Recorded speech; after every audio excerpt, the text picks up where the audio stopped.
Good morning, everyone. It is Wednesday, the 10th of February, and here we are with E-Learning, No Excuses and Bullet Leadership, and I'm just waiting for Steve to get on. And I'm thrilled to present this topic to you because we just spent an incredible couple of days at Visible Changes in Houston. It was their annual company conference, watching 900 hairdressers come together and celebrate their accomplishments from the year before.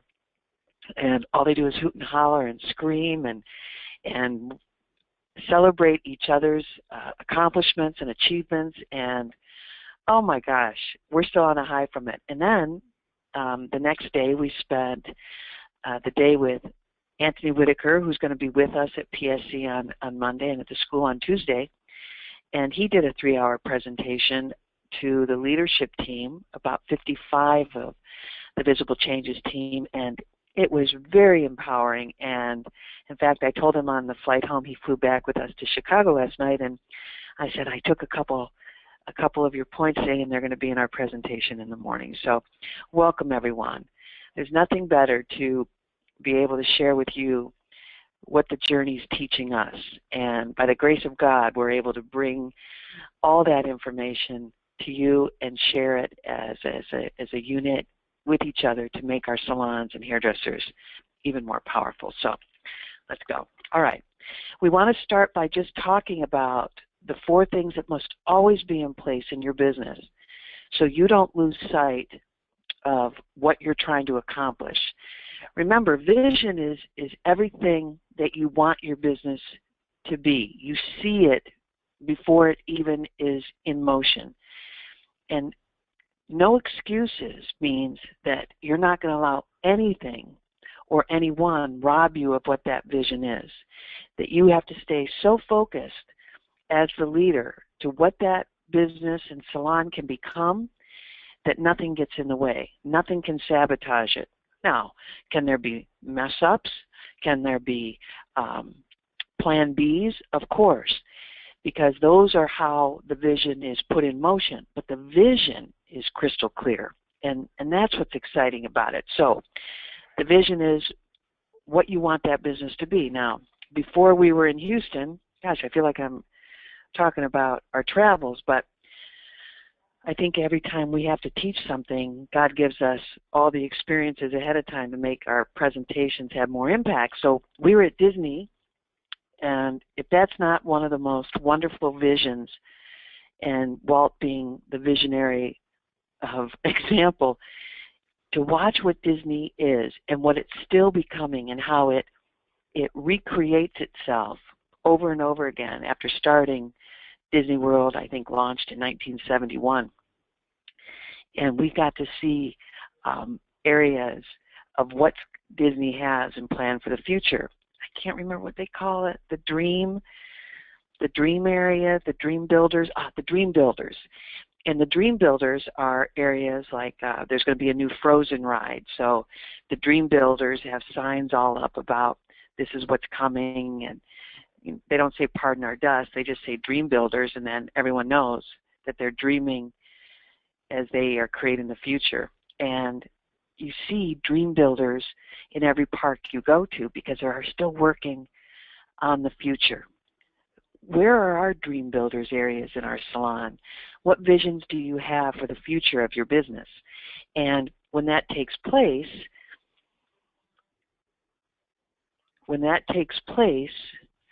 you understand that you've got to make room for that future in your business.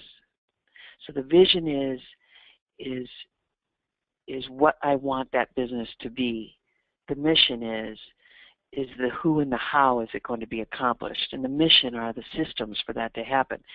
And really today we're going to spend a lot of time on the no excuses. We're going to list a lot of common excuses that happen that we can get stuck on that can rob us of our goals.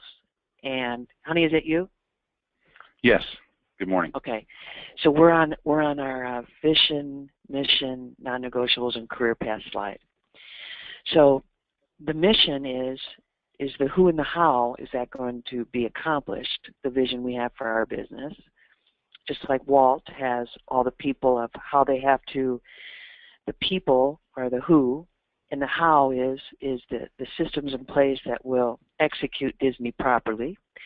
Our non-negotiables are the things that we have in place to make sure we protect the vision, and it gives the people confidence to know that we are the leaders in charge to make sure that happens. And then the career path is, of course, how the hairdressers and the staff are compensated. So let's start here, Steve, because when you started PSC in 1983, you had a vision, and everything starts out as an idea. So why don't you start there?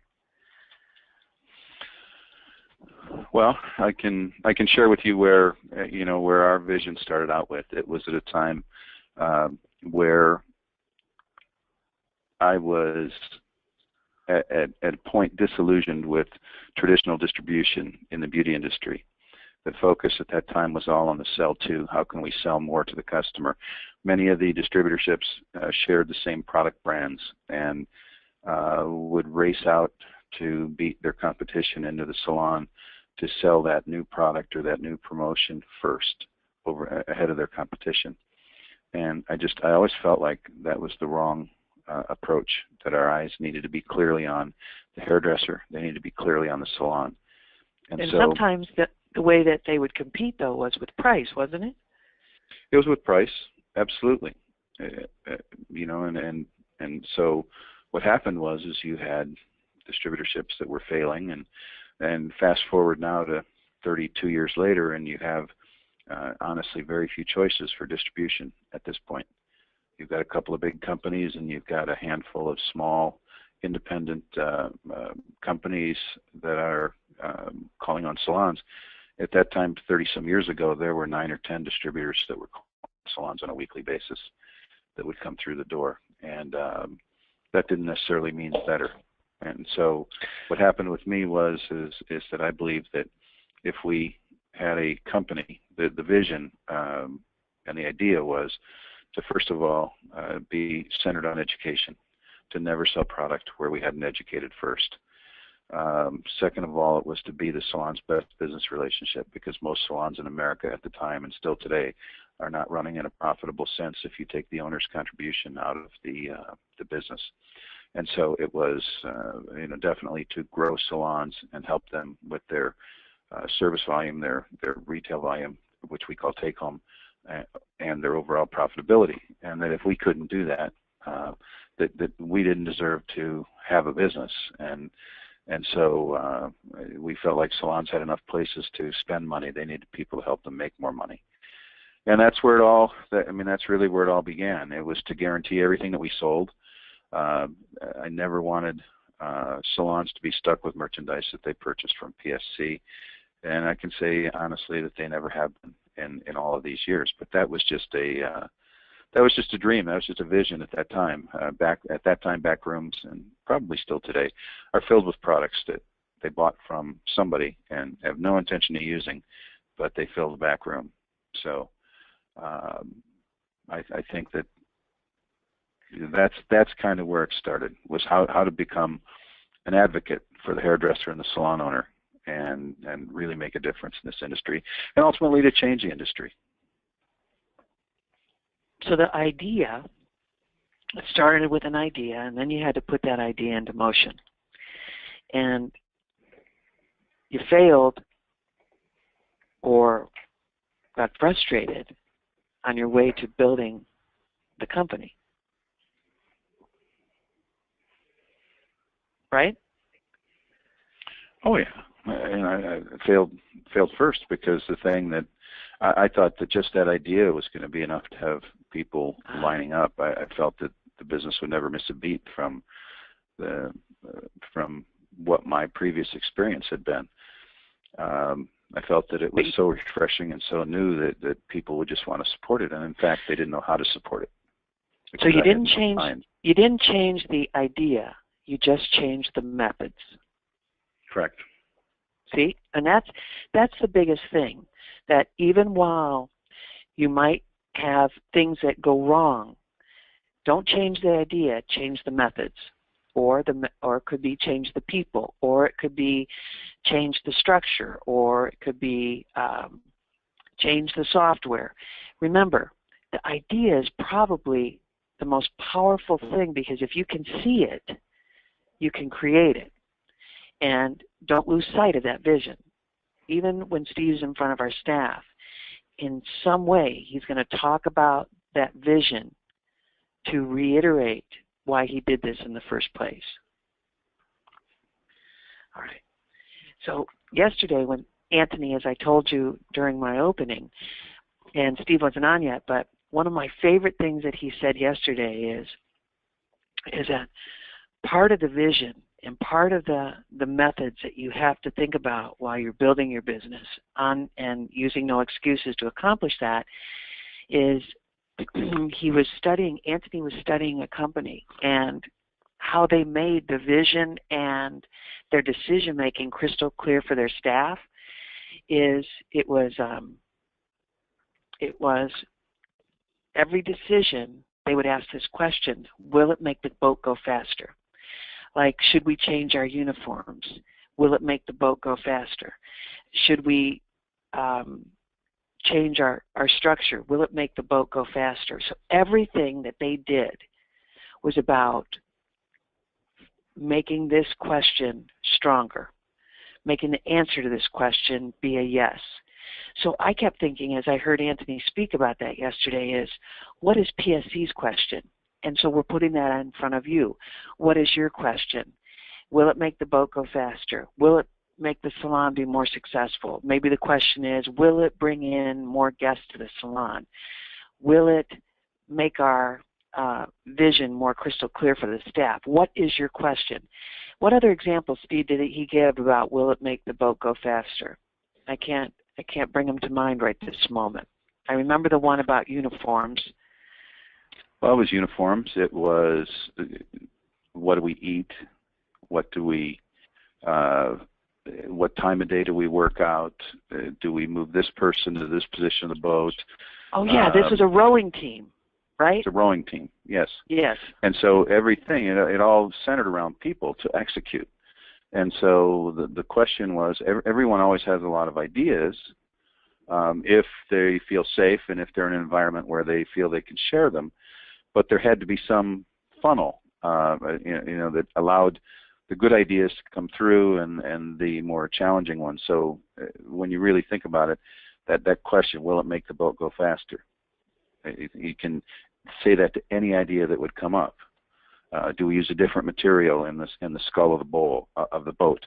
Will it make the boat go faster? Do we change out this person? Will it make the boat go faster? Who calls out the strokes? Will it make the boat go faster? If we call the strokes in this way, will it make the boat go faster? Every single thing that came up was to find out, will it make the boat go faster? And in fact, they appointed a director of small improvements. Minor improvements. Director of minor improvements. Oh. Because you know what, when I heard that, it really made me think of the fact that we talk all the time about the fact that every business gets the big stuff right. It's all the little things. That's right. That make the big difference. And so all they were really doing is focusing on what are the little things that we need to do that are going to make the big difference, because everybody is going to have the ultimate structure. The boat, I'm sure that the boats ultimately were float. It was a boat, and the dimensions and the composition of it and everything else was probably dictated by the Olympic Committee. The oars were probably dictated by the Olympic Committee. The number of people, the rowing was dictated by the Olympic Committee, by the sport itself, the rules of the sport itself. So when you really look at it, it wasn't any one athlete, it wasn't any one person, but it was what they could accomplish as a team. And so when you had that whole team thinking about this, what are the minor things? What are the minor improvements that we can make daily, every day, every practice that can make the big difference? And that's the same thing in a salon. Absolutely. So we have to find out, what is our question, right? And even at PSC, I want to put this in front of our staff. What's going to be our question?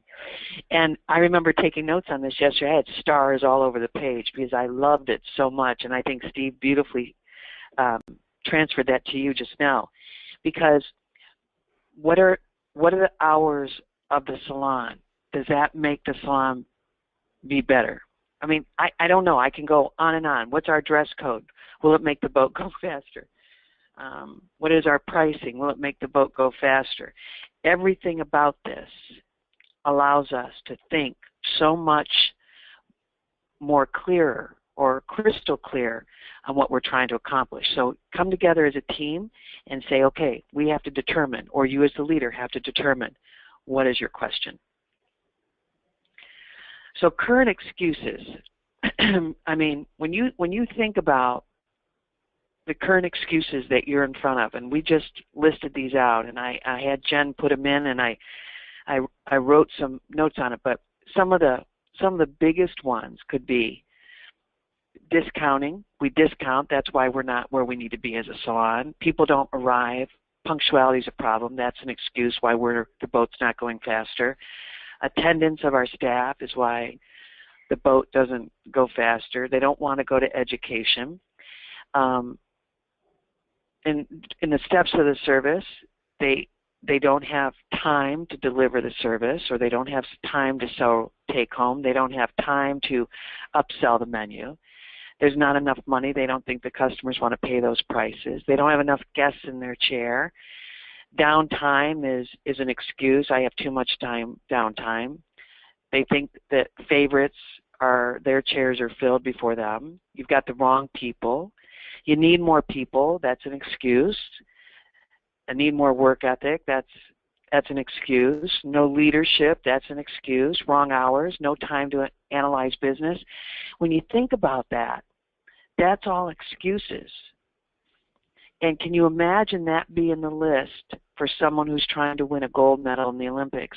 When their question is so crystal clear, will it make the boat go faster? They can't tolerate any of these excuses, and nor should they, because excuses get in the way versus allow us to open our minds, open our thought process and how to execute more beautifully. Excuses get in the way of execution. You know, I think of the quote. You want me to go back to that? I think of the quote from Mike Vance, the founder and the dean of Disney University. Mike Vance said that creativity, which is what hairdressing salons are all about, we deal with creative people, and creatives want to be creative, is the making of the new, or the rearranging of the old in a new way. Well, we're never going to rearrange the old in a new way if we're not, first of all, asking the right question, and second of all, if we're not looking to eliminate hurdles and obstacles. That's what leadership is eliminating obstacles. And, excuse me, when we look at this, the excuses are those obstacles. We can't be surprised by them time and time again. And, excuse me, one of the comments that came up came up from Doug, and he said that Joe Madden started spring training. He's the manager of the Chicago Cubs. Started spring training last year with the phrase, do simple better. And that really is. That's kind of like the director of minor improvements. But do what's easy and do it better, and then we can spend our time and focus on the things that we really need to improve upon. So think of it in that structure. How many times have we walked into these excuses? How many times have we used these excuses? And what if we designed the business in such a way that it overcame those excuses without having to, without having to address it? You design the business in advance. Fix it upstream, I guess, is another way to say it. Well, and you have to be able to say, that doesn't fit here. I mean, not enough guests, favorites, wrong people. That doesn't fit here. That doesn't go with the question. And that way, when we have the question, we'll get them right back on track. Because if they want to complain about something, or our staff, how do I want to say it? if they want to complain or they want to get in their own way, we have to have that one thing that gets them back on track. With Emma, we have to say, our daughter, say that differently, or, think right now. Use your head, because that's what happens. I'm trying to open an email for information, and I just try to do two things at one time, and I'm just not capable of that. That's an excuse, isn't it? Right. That is an excuse. It is. So no excuses, you multitasker. Leadership. I am a multitasker. And it's an email from you, so don't start. Okay, so when we look at no excuses leadership, we have to realize that our standards of what we want from our business have to be absolutely crystal clear. And that's easier said than done, because sometimes we are so busy behind the chair ourselves that we don't know. We're flexible on our standards, or it appears we're allowing people to do things that we wouldn't honor. And our staff, that's why it's difficult for an owner who's working behind the chair to catch everything. And that's why we have to have a team that holds each other accountable, because as soon as we don't catch it as a leader and it goes undetected, it becomes the new standard. Whether it's on sanitation, whether it's how we escort a guest up to the front, whether it's how we quote a price, that's the new standard if we don't call time out and fix it. Easier said than done when you're an active owner behind the chair. So our standards is something we need to reiterate over and over again in staff meetings. This is how we do it here. This is how we do it here. No excuses.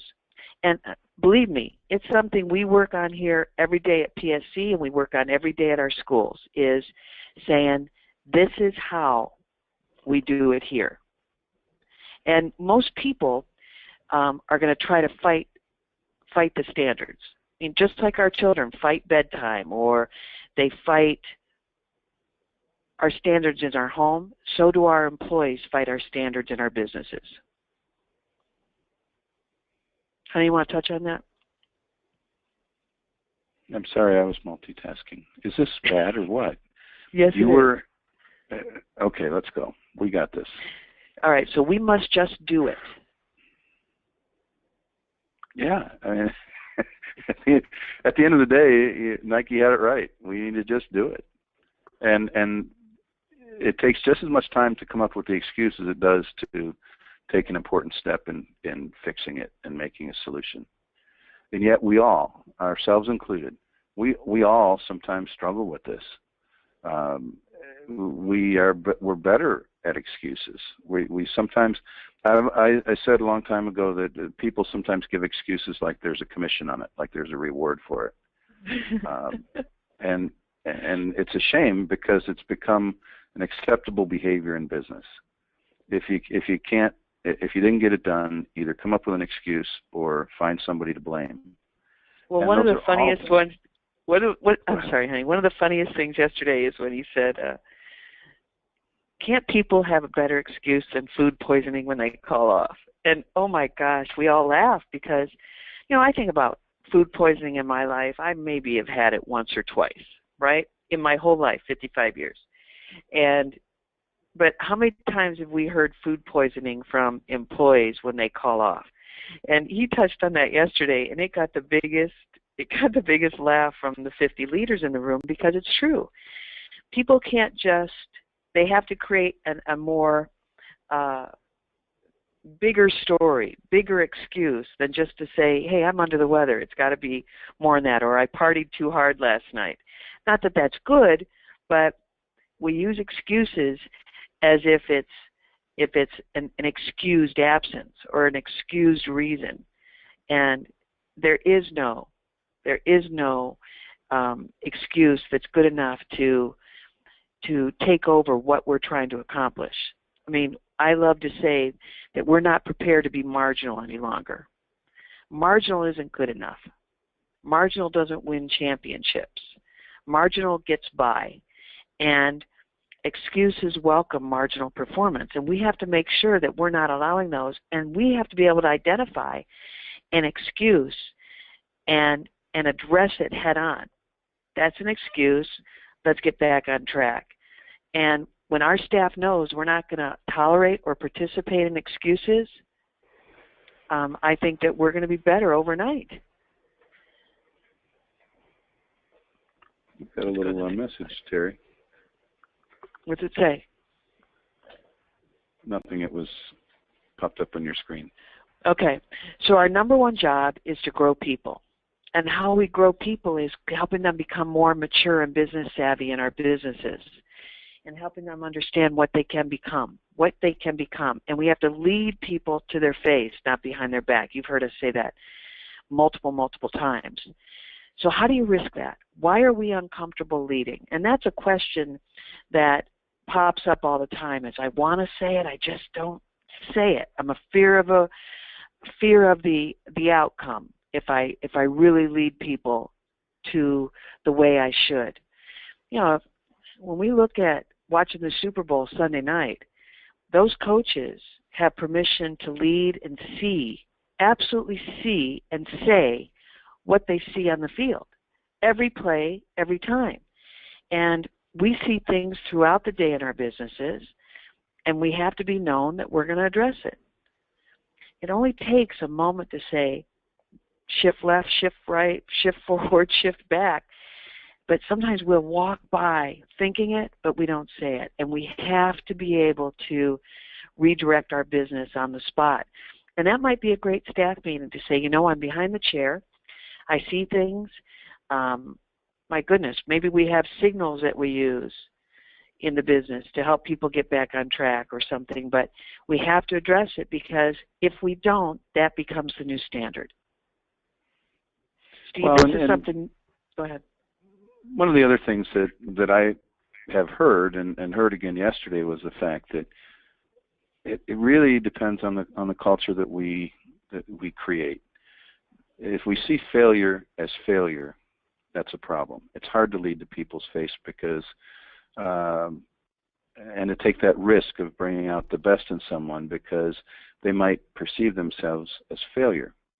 But if we create a culture and an environment that sees failure as feedback on what we're doing currently that isn't working, I think that, and we look forward to feedback. I mean, feedback is what makes us all better. Then we're looking forward to failure.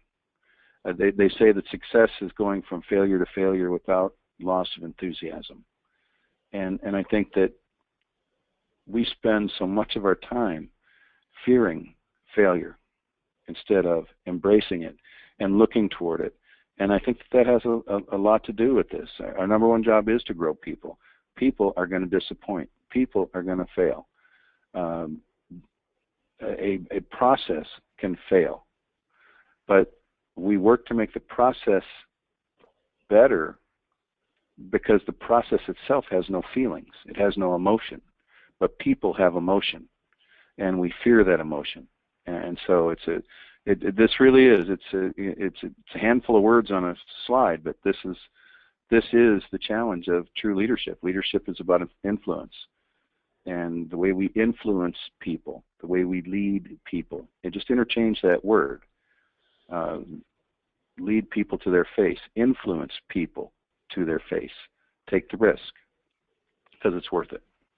Good. All right, so when we schedule time for feedback, this is where it comes into bullet leadership, and we've talked about this a lot. Schedule it. You might want to say, and Anthony touched on this yesterday, and it's something we believe very strongly in too. Schedule it. Schedule less than 4 minutes. What is working? What is not working? And what is not working are all the opportunities. But we're standing. We don't sit. We stand, and we just say, I might say, Steve, I'm going to see you Friday at 3 o'clock. We're going to talk quickly about what is working and what is not working. And when you think about what is working, let's give an example. So Friday at 3, we're going to stand, and I might say to Steve, wow, your image is outstanding. You have great hustle. I'm really, really hearing great things from the team about your positive attitude.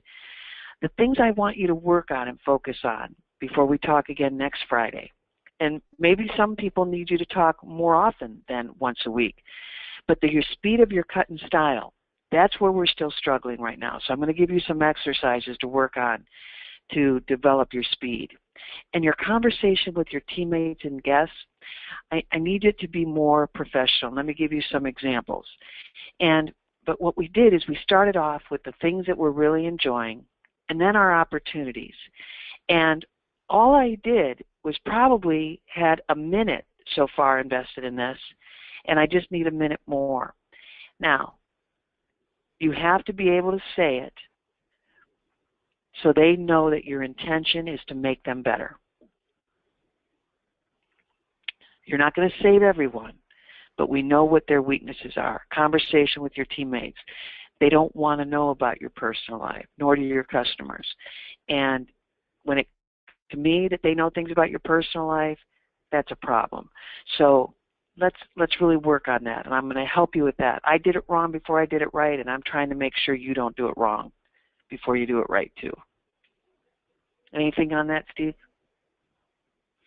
No, I think it's a really good example, and as you said, they need to know that it's coming from a place of of love, coming from a place of caring, coming from a place of the fact that you made a commitment to grow them. Remember, they joined you, your staff, your team.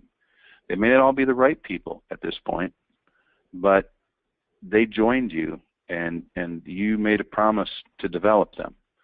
And I had a conversation on the way in on another matter that we had a future professional where they had made commitments and the school had made commitments to them, and we were at a crossroads, at an impasse. And the reality of it was, when we peeled back the onion, both sides had not lived up to their commitments in this one student's situation. And so, while on one hand, the organization wants to say, future professional student, you didn't keep up what you said you were going to do, and so now go away. What I needed to say was, no, we know how to handle this because we didn't keep up our side. We can identify it. We know it. We've got to be the one that makes the first move. We can readjust. We can draw guidelines. We can say this is the expectation.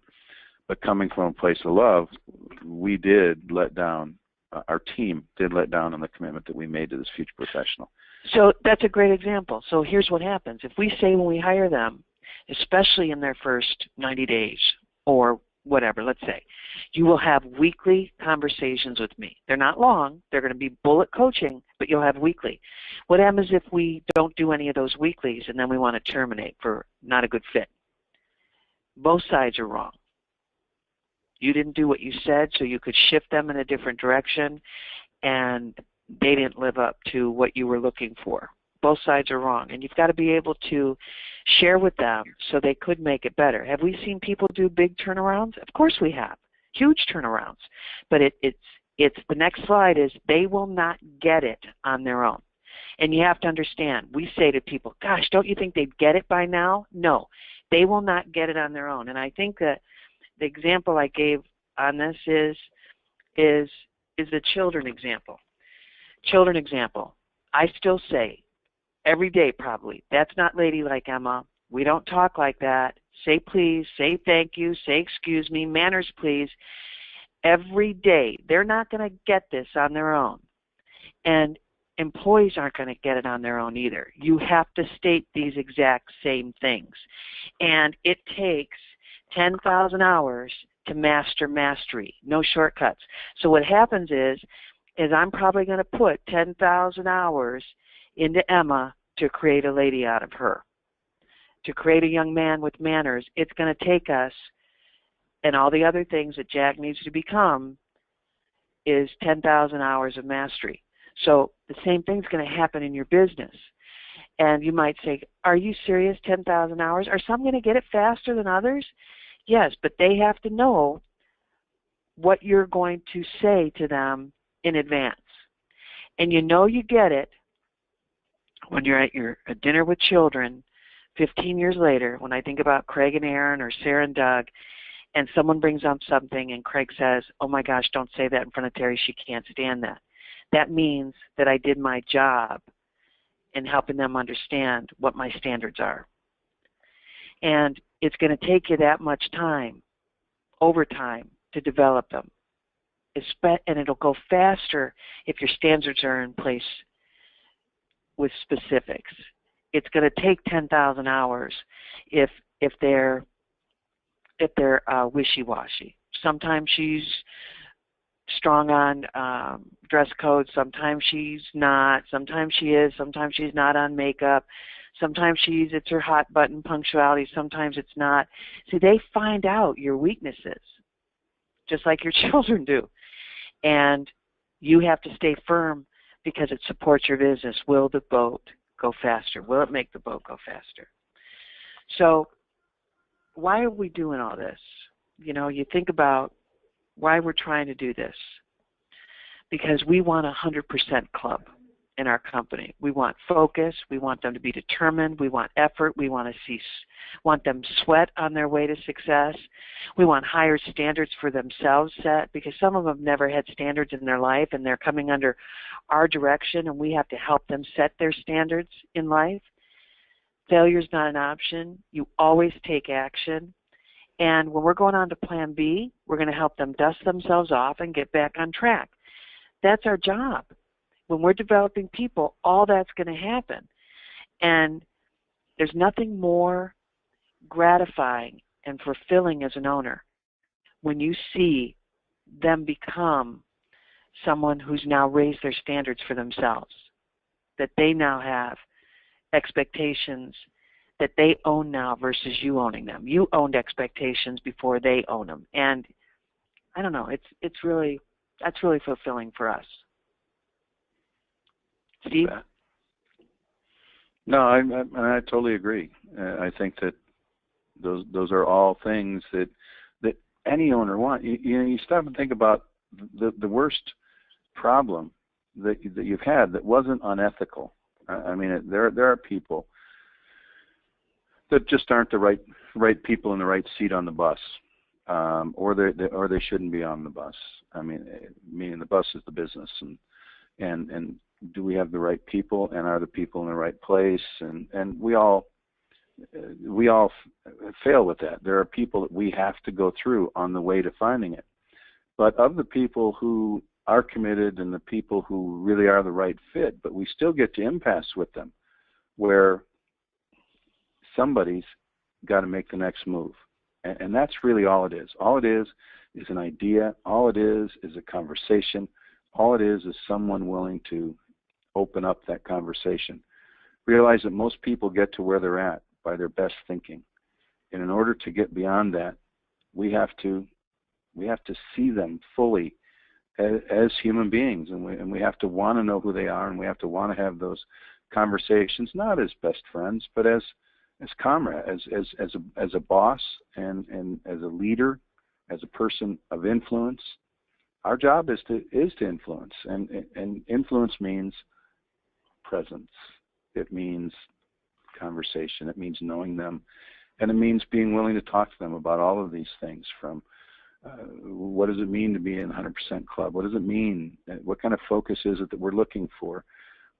Terry and I always, I've always believed that people will not disappoint us on purpose, and that when they do, that's their best effort at the time to please us, and so we talk about the fact that it's like two people not seeing the color red in the same way, and we have to help them see the color red in the way that you see it, which basically is what's the roadmap? What is it?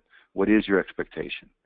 And how can we get from where we're at right now, where maybe we're feeling let down in a certain situation, and how do we turn that around to help them see what it is that we're really looking for? So another thing that we know is there's going to be change. Absolutely is going to be change. The conversation from the customers, the guest is going to kind of tell you where they want to go, and in different ways. I mean, you think about the biggest thing that I think has happened over the last 5 years that's really taken on a new attitude in the salon industry is the wash house or the shampoo. I mean, it really has become something that is celebrated. And for years, it was just to wet the hair down to prepare it for the service. Now it absolutely is an expectation from the customer in many salons that this is their favorite part. It's not just about wetting the hair down. It's about starting the service experience so where I can get into a state of relaxation. So change is, what's going to be the next change? We don't know. Salon and team and leader must evolve and embrace the new that's going to be coming down that we don't even know what it is yet. I mean, certainly change is something that the staff might push back. But if the question supports it, will it make the boat go faster? We all go, heck yes, bring it on. Like the amount of salons that are doing open houses now and celebrating with their customers. 10 years ago, we didn't have those conversations. Now, everyone wants to claim a relationship with the people they do business with. So an open house, a soiree, and an evening to say thank you for your business is something that a guest really enjoys. That's one of the reasons that education in our company is not just education. It's a way to celebrate our customers. That's why we do the catering different than many, because it's not just come in, watch a haircut, and get out. It's a whole experience to enjoy. So you can celebrate education, and we can thank you for your business and spoil you and serve you with a servant's heart.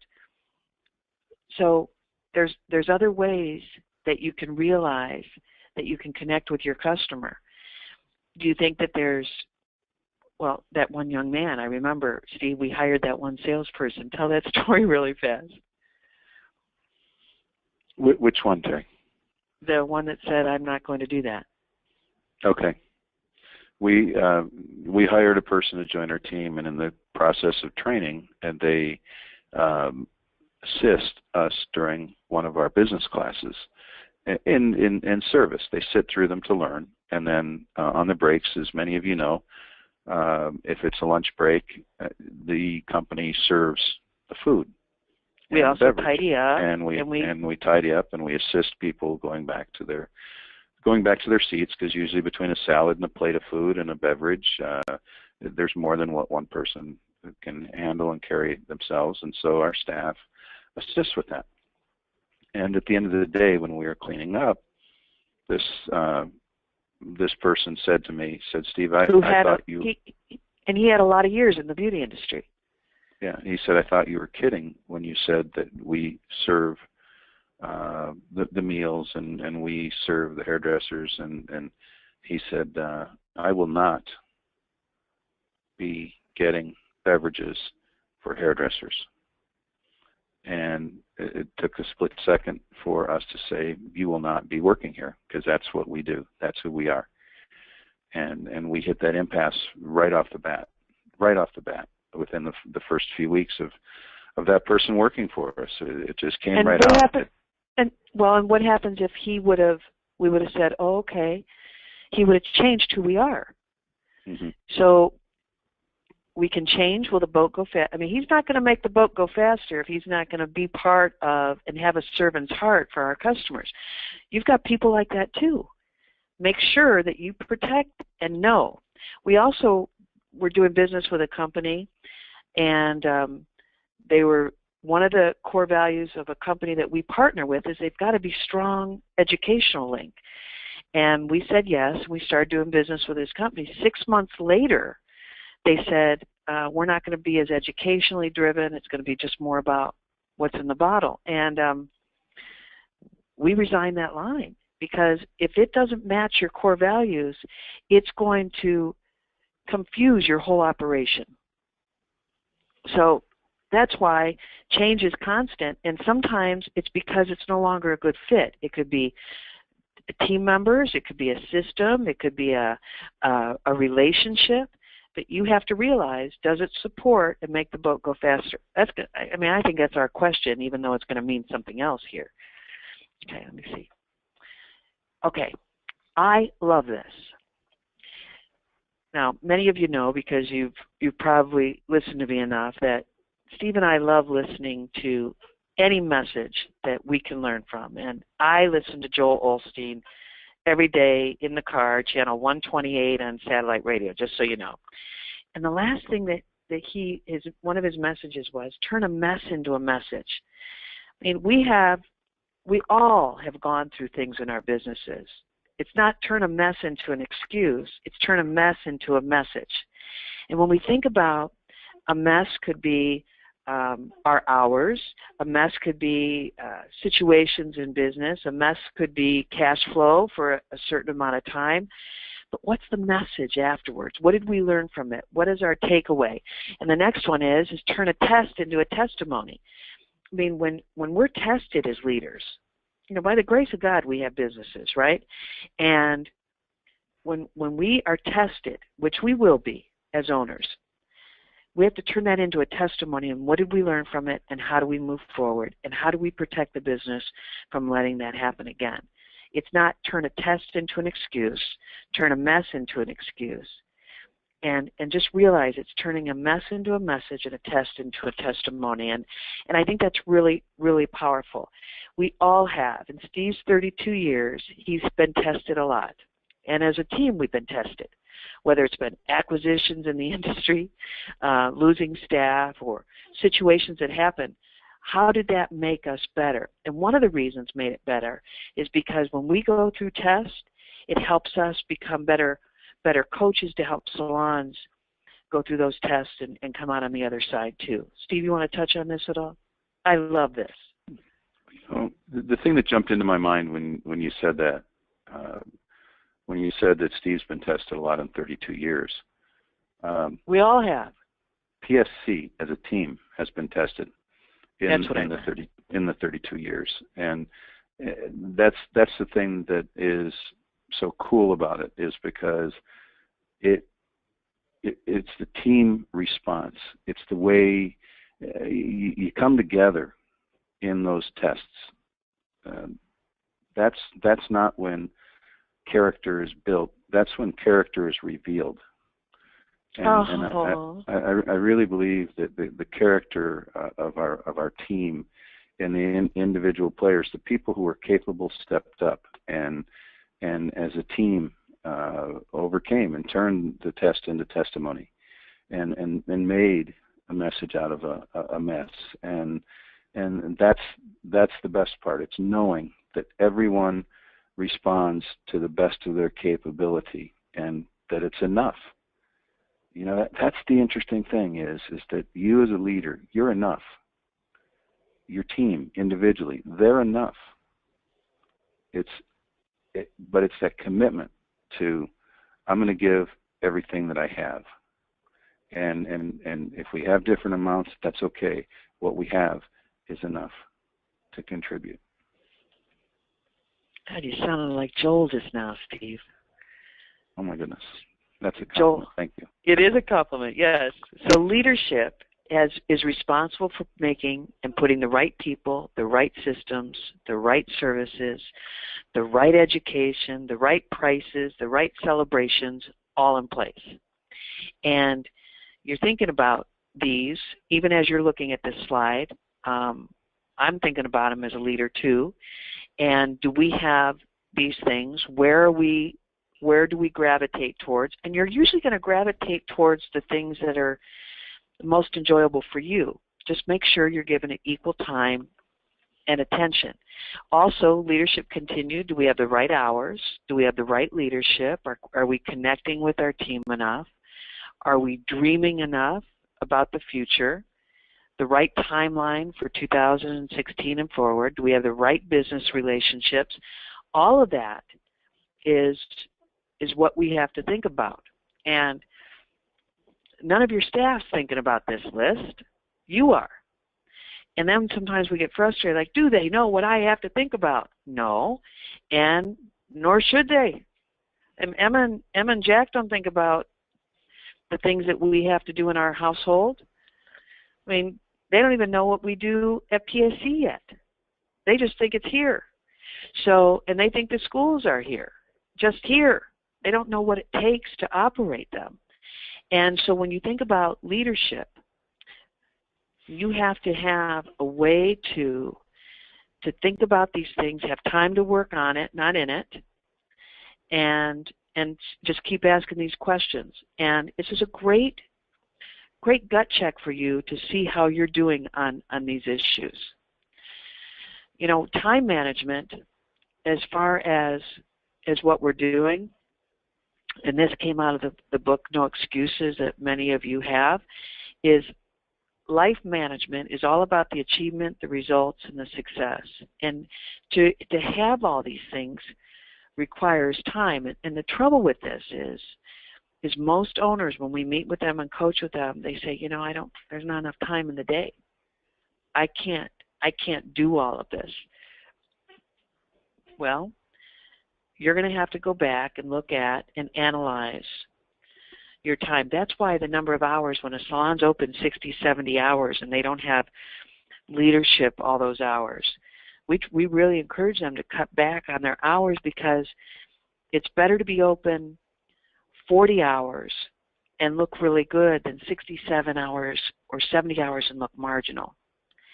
And you've got to realize that your business needs leadership, and it's not okay just to say the doors are open, because you have to be able to, I mean, if PSC was open at 10 o'clock at night, I'd be really concerned about it, because I wouldn't be here, Steve wouldn't be here at 10 o'clock at night, and our leaders probably wouldn't be here at 10 o'clock at night. How would we come off in front of the customer?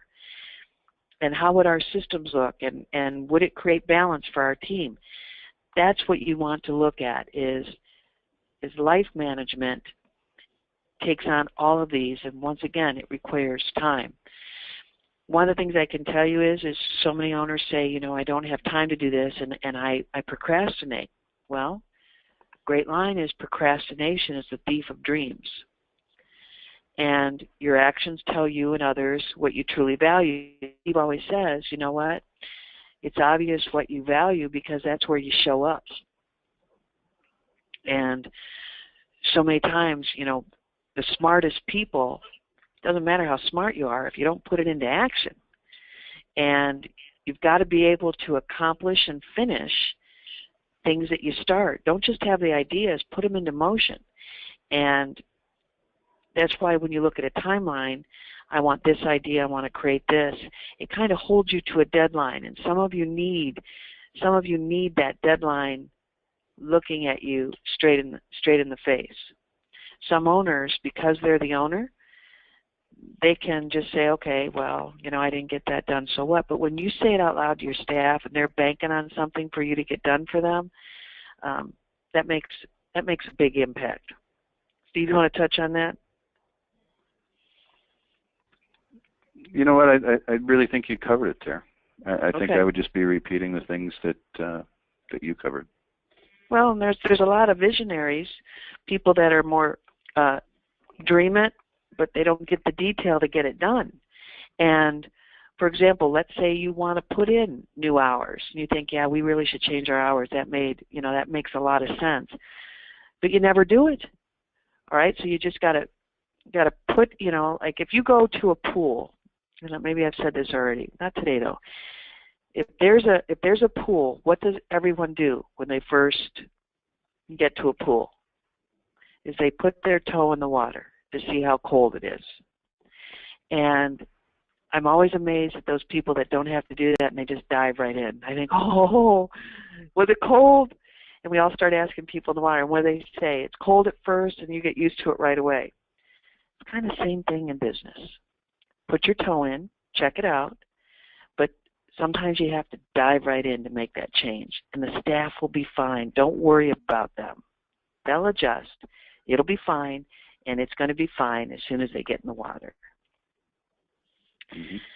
I was looking at this last night, you know, when we look at financial capital in businesses, that's just easy, you know, or the money that that's needed to keep the business going, and what else do we need to do. But one of the things in the No Excuses book I was reading is human capital, and it's really our most vital asset, which we've talked about all the time.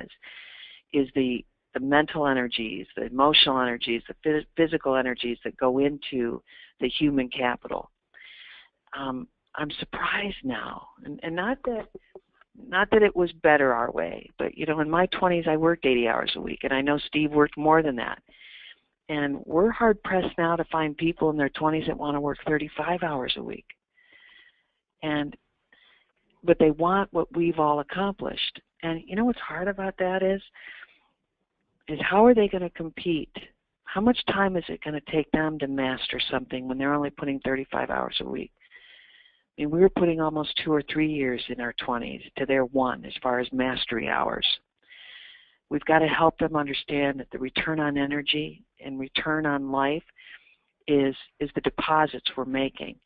And we've got to ask them to push their level of commitment. 35 hours, they're going to struggle to be successful over time. It's going to take them a lot longer. And we have to ask for human capital. We have to. And not say, okay, we'll take whatever you can give me. We know that 35 hours a week is tough because there's also connection time where they have to work on their craft. But I don't want 20 hours in the back room and 15 hours on the floor. So what are we going to do to create those mental energies, emotional energies, and physical energies in our business? And that's something. When we embark on a new task in our salons, it means in order to make time for it, we've got to discontinue an old task. And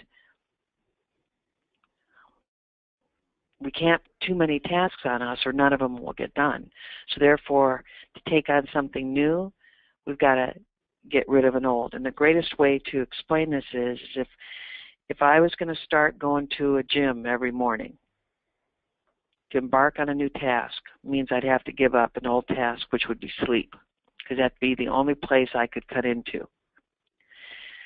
And I can't do that. I need at least a minimum of 8 hours a night. So where am I going to do that to find time to go to the gym? It's the same thing in business. If we're going to embark on a new task, what's going to be taken away from? That's not at the expense. And that's why sometimes the hours that you're open really create a bottleneck for you. So to create more time to spend on making the boat go faster is something that you have to evaluate when you go back. How am I going to make the boat go faster when I'm exhausted right now? So you're going to have to embark on new tasks, but you're going to have to discontinue old things that you're doing right now. And it might be, in some cases, the amount of hours behind the chair or the amount of time because you're exhausted. You're out of whack in what you can accomplish. Steve, you want to touch on this? Most definitely. I think that we're at 11 o'clock right now. As I heard you talk about that, Terry, the thing that I heard, other than the sleep requirement, was... Oh, thank you. I knew you'd add that. I was surprised you didn't say 12 hours would be better. It's not only how will it make the boat go faster, but will it make the boat go faster? Or what will make the boat go faster?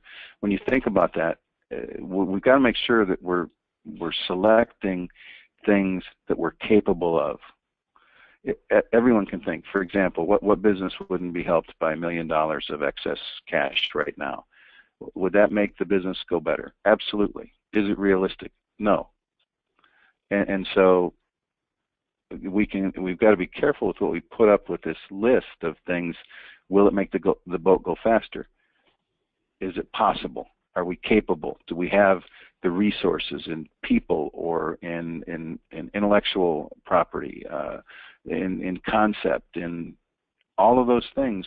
We have to make sure that they're possible. Otherwise, all we're doing is frustrating ourselves and the people around us.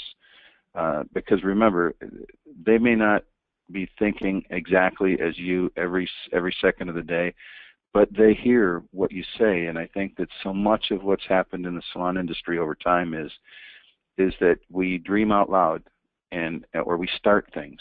This is what's going to make the boat go faster, and everybody's behind it, and they're behind it for a day, and by the second day we're not doing it any longer, and that really, really hurts our long-term credibility. And I've been there, I've done it, and I can tell you it really does hurt your credibility. So will it make the boat go faster? And is it sustainable? Can we sustain it? Because if it makes the boat go faster today, it's going to make the boat go faster a week from now, a month from now, a year from now, and so on. Well, we're done. We're out of time. Oh, I love this topic. Make the boat go faster. And Jennifer will probably have a boat on my desk by tomorrow, because she always puts little things in here to make me think about what we're talking about. So I have a giant microphone on my desk. Well, I just wanted to say I've got a giant microphone on my desk because it's a constant reminder who has the microphone in the business, right? So now I'll have a boat. So everyone, have a great week, and send us your questions, email us, and you know how to get a hold of us anytime you need us. Thank you, everyone. Thanks, everyone. Good day.